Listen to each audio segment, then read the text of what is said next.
Welcome to Our Girl Relationships. On this channel, we talk about problems people face in their day to day lives. Let's start with a video.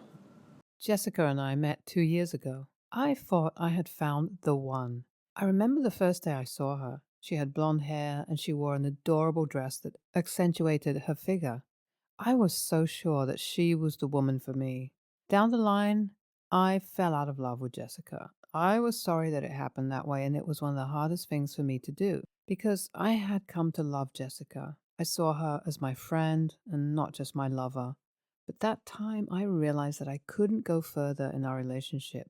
She was not the person I wanted, and we got different values as the years went by. Our values synced before, but we had grown and now had different points of view on important matters. For me, it was no longer about the superficial things in the relationship. But I found out that those things don't keep a marriage together, though they can help. I couldn't see myself ending up with her, and it hurts even trying to let her know. I just had to break up with her, though. It wasn't the easiest thing for me to do. I remember she cried and begged me and said how much she loved me. I loved her, as a person and as a great friend.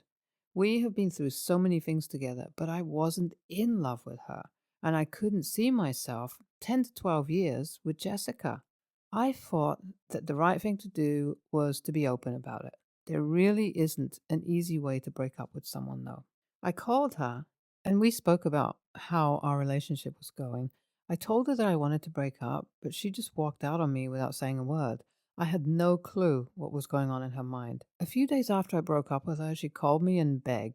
She said that she would be all I ever wanted her to be, and even change herself for me. I felt like the most horrible person in the world, but there was nothing I could do.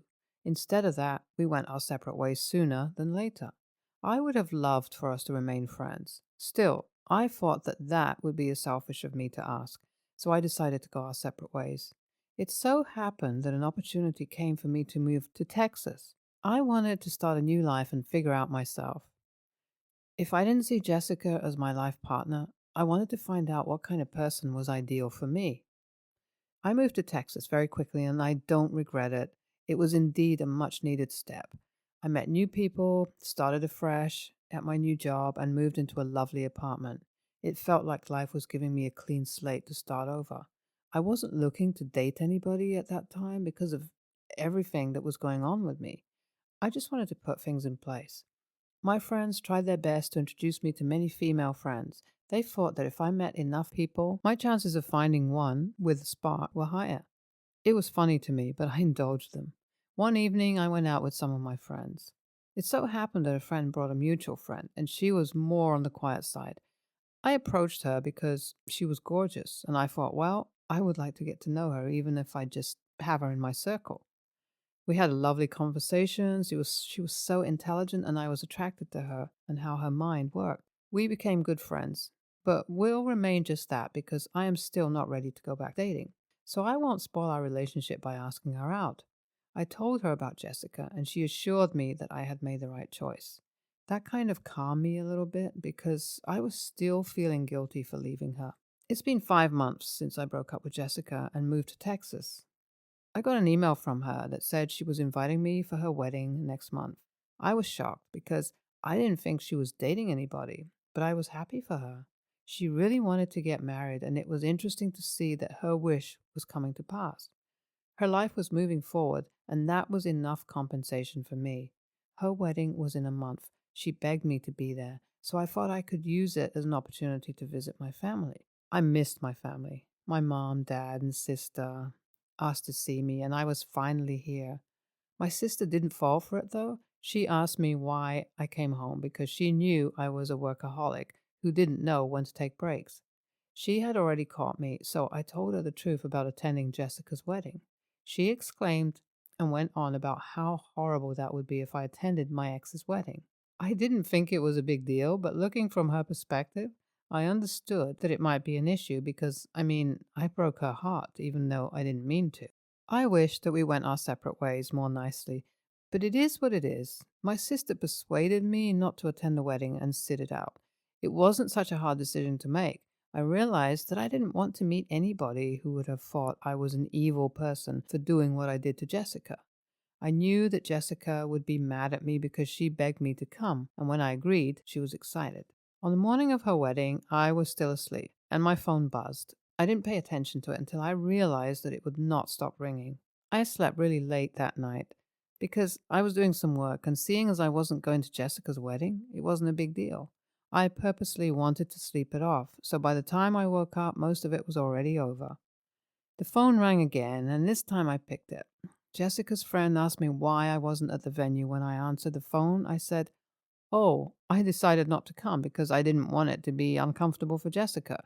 She told me that I was the groom, so she didn't understand me and that I couldn't stand her friend up on the happiest day of her life. I told her that I had broken up with Jessica 6 months ago.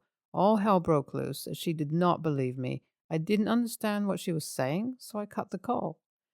This had to be some sort of joke. A few minutes later, somebody else called me and said the same thing.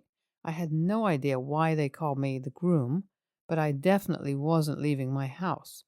I needed to find out what was going on, so I called my sister, but she didn't pick my phone calls. Lily, my sister, went to the wedding, so she knew what had happened. She said that Jessica didn't tell anybody that we had broken up. Instead, on the day we broke up, Jessica told everyone I proposed to her. Still, I had to move to Texas in a hurry for some business, so I asked her to plan the wedding and I would be back in time for the wedding. That was the most ridiculous thing I had heard all year. She got everybody to believe her. It was easy for them because they didn't know that we broke up and we were this picture perfect couple. What happened was that Jessica couldn't handle it. It was too traumatic, so it affected her mental health. Learning about this made me feel horrible. I wondered if I should have just stayed with her even though I wasn't happy. It was an embarrassing situation for my parents and hers. It's a state of chaos on every side, and I'm in the middle of it. Had I known that Jessica was struggling, I would have done something about it. She invited me to her wedding like I was just a guest. I never got the impression that I was the groom at her wedding. So imagine my confusion. I have to fix this, but don't know how to. I spoke to Jessica's family members, explained everything that happened, and apologized for any inconveniences and pain that I may have caused her. Her parents were pretty understanding, and they admitted that it was strange when Jessica told them that I proposed to her, but she had to plan the wedding alone. She didn't let anyone question her, so they let it be, since they knew that we had been together for the past 2 years. Her parents also apologized for the misunderstanding and insults I got when people thought I was standing her up at the altar. Jessica is scheduled for therapy. When I saw her, I didn't know how to act. I decided to leave for Texas and not come back for a while until she was better. It wouldn't help if I was around her. I still feel like I'm the cause of all this, but I guess it is something that I would have to live with. I caused her so much pain, and I don't think it was worth it. YTA, you caused the lady so much pain she lost her mind. I don't really get why guys do this. You didn't know you didn't like her until after 2 years? NTA, you did the right thing, being honest with her, even if she couldn't handle it. It was the best thing you could have done for her. It is not your fault, and you shouldn't sacrifice your happiness for somebody else. YTA, you led her on for too long. You can't play with someone's heart like that. You fell out of love? What does that even mean? If at this stage of your life you haven't figured out what you want, then please don't put someone else in the same mess you put Jessica in. Next story. I work in an office setting. Most of us were allowed to work remotely 2 years ago. My coworker, Jill, ended up moving from San Diego to Utah because the cost of living is cheaper in Utah than San Diego. She is living quite well. Jill had someone who volunteered to help her with office stuff like her mail, so it worked out great for her. I never liked Jill because she took advantage of me when I started and never apologized or made it right. She also threw me under the bus. The person who helped her left, and our company is requiring staff to come back to the office twice a week. Jill panicked because she obviously can't fly from Utah to California every week. Our boss said he was fine with her working remotely because she can do 95% of her job at home as long as she has someone to handle her office stuff like mail. Guess who she asked? I asked her why she was asking me, and she said, I was nice and I'm in the office regularly. Then I asked her what I was going to get. She was confused. I said I understood how valuable it would be if I helped her out, but I'm not doing it for free because I'm not a nice person. I don't care if she's in a different state. I'm busy enough.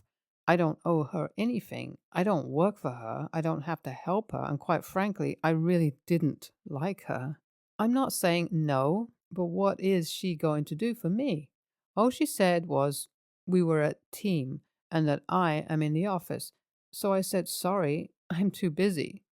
Now she's coming up with plan Bs that are being shot down by HR and compliance. Honestly, I would have settled for a gift card every now and then. It befuddles me how some beggars want to be choosers. There are a few instances that led to my cutting her off.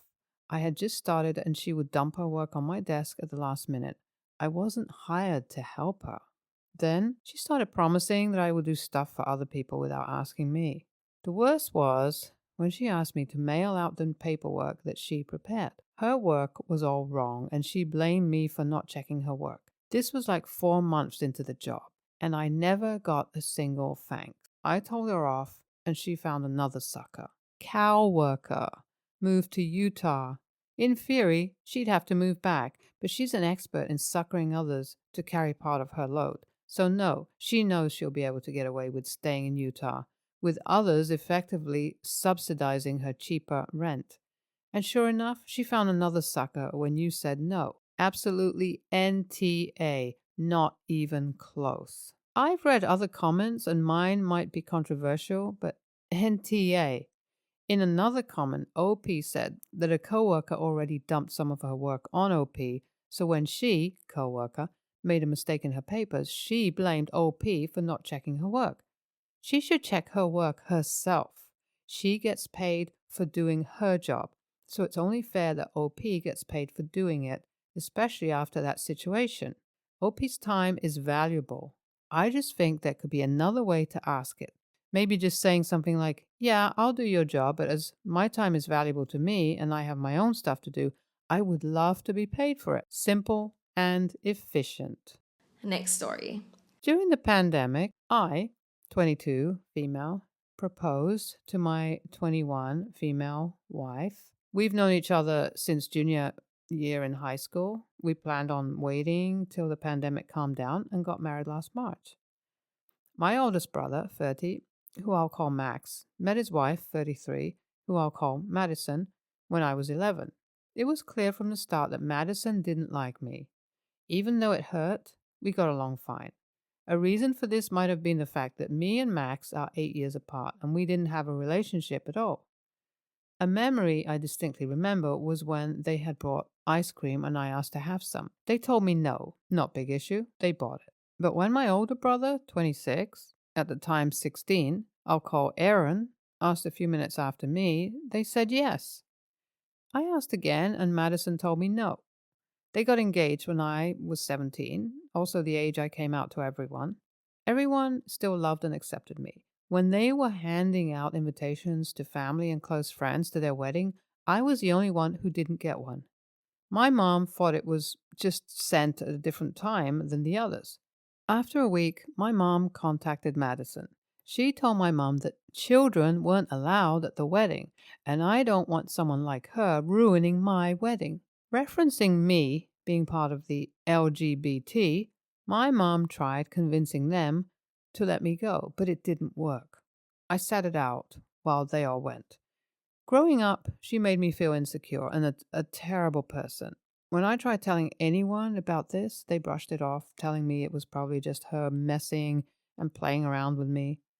While sending out invitations, I sent one to everyone but Madison. I didn't want her at my wedding. My wife asked me about her invitation, and I replied that she wasn't going to get one. My wife sided with me, knowing what she had done, and didn't want her going to our wedding either. Invitations were sent, and I immediately got a call from Madison asking about her invitation. I told her that she wasn't getting one because we felt uncomfortable with her attending. After the call, I got calls from everyone. When my mother called me and asked about it, I didn't lie, and I told her the truth about growing up and how I wasn't even invited to her wedding. My mom called me a petty bitch and hang up. My family started backing out of my wedding, telling me that if Madison wasn't attending, they weren't either. As much as it hurt to know they weren't coming to my wedding, I still went on with my word. Aaron was the only one on my side to show up and was the one to walk me down the aisle. My dad is mad at this, but he chose not to go. I've been getting called names ever since my wedding, mostly a petty bitch and a backstabber to the family. I still don't understand how, when I wasn't invited, they still went, but now they're all calling me names and harassing me. Now, I feel like I could have just avoided this whole situation if I just, like Madison, go. So, AITA? NTA, your family is choosing someone who blatantly mistreated you throughout your childhood over you. They want to stand beside her and not attend your wedding in protest, but they wouldn't stand beside you while you were excluded from hers. That was your day, and I guarantee she would have found a way to make it about her or shame you for being part of the LGBT. On your wedding day, you should have the people who support you there. Your family doesn't support you, so they weren't there. You're not obligated to keep the peace by inviting someone you don't even like to your wedding. Be proud of yourself for standing your ground and keep on doing it. NTA, your family made excuses and were compliant for how Madison treated you and were 100% okay with it. Then they backed out of attending your wedding because they sided with someone who mistreated you. Take it for what it is. They didn't and don't care. Aaron, IMO, is the only one who fully accepts you and makes it known. The rest of your family you'll need to relegate to being topical, meaning you now know where they stand and it isn't with you. Put time in with those who love you and don't put stock in those who don't. The best way to go is to live your life and be happy. When they see you happy, despite their funky attitudes, it will burn them up to know you will never let their actions negatively impact your life. I wish you all the best and happiness for you and your SO.